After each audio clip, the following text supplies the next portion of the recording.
Good day, I'm Andrea Chisholm and this is your JIS News for Wednesday, October 9. Minister with responsibility for the public service, Horace Daly, says government has been honoring its obligations under the 3-year heads of agreement signed with public sector bargaining units in March.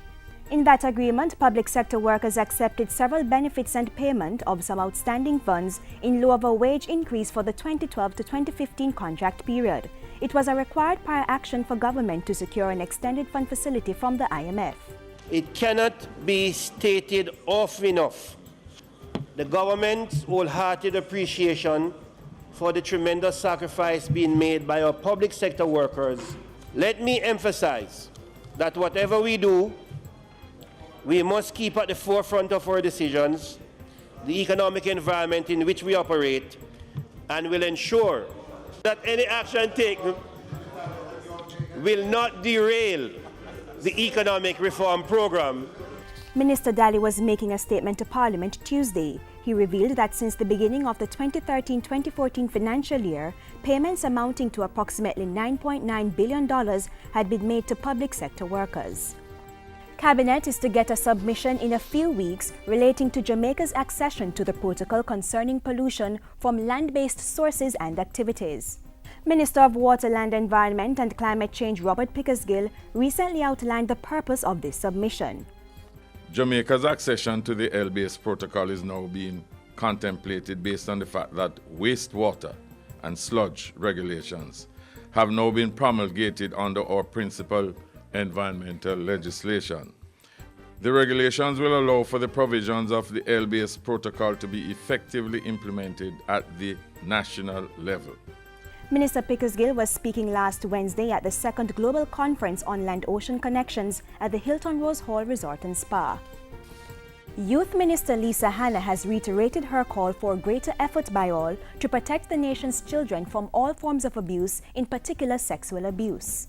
Lamenting that too many cases are going unreported, Minister Hanna says the effect of such silence is various emotional and behavioral problems among young people. It's an issue she says the government is taking seriously.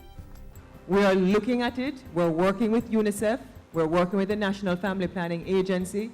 We're working with members of the Ministry of Health, because I feel as minister that all youth, no matter what you're doing, what has affected you, what your sexuality has become, we have a responsibility to make sure that your emotions and other things are taken into account. Young and mid-career professionals in Jamaica are set to benefit from a regional recruitment mission by the United Nations. Employment prospects within the Secretariat were being facilitated at a 2-day workshop that concluded on Tuesday. Addressing a press conference on Monday, UN Assistant Secretary General Catherine Pollard said the UN was in need of many specialized skills, and this recruitment exercise was to help persons tap into these. It's the first step. This is a process.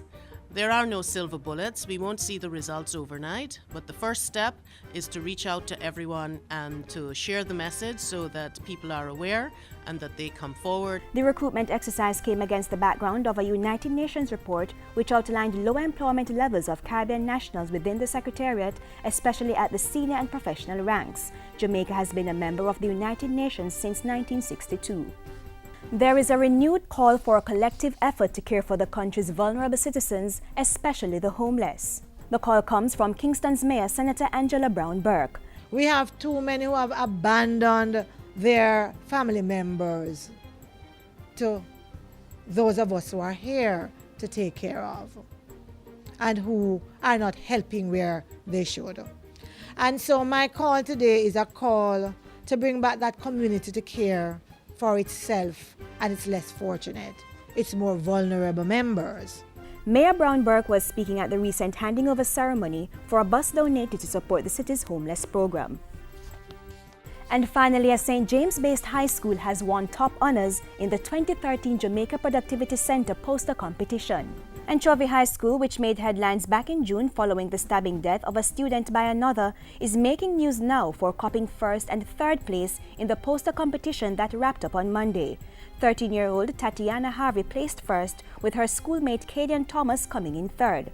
Anthony Smith of Knox College placed second. We're more than pleased with the performance from our students. We came first in the PCJ poster competition this year, despite losing a student violently,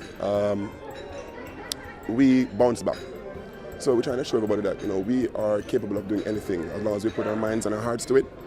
And Shelby High School will succeed. And that's it for JIS News today. I'm Andrea Chisholm. Thank you for watching.